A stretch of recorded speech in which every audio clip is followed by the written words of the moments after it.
Mr. Tarot Channel ကနေပြောပြမယ်ကြိုးစားလိုက်ပါတယ်ဒီကနေ့မှာတော့ short mini reading လေးလုပ်ပေးခြင်းနဲ့ပေါ့နော်ကိုသိချင်တဲ့လူကကိုစီဆက်သွယ်လာမှာ X ဖြစ်စေ crush ဖြစ်စေတိုက်တဲ့လူကိုတွေးပြီးတော့ရေးလို့ရတယ်ပေါ့နော်အခုလက်ရှိကြည့်နေတဲ့လူတွေတွေကနေပြီးတော့ကြည့်နေတဲ့ဗီဒီယိုတွေကသူတို့စိတ်ထဲမှာရှိတဲ့လူကကိုဆက်သွယ်လာမှာ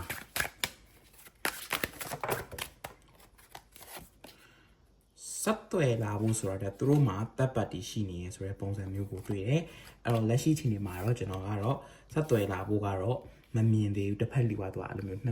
စ်ယောက်ခြားထဲမှာရောက်နေတဲ့တပ်ပတ်တီချိန်မျိုးလေးတွေရှိရဲဆိုတဲ့ပုံစံမျိုးလေးကိုတွေ့ရတယ်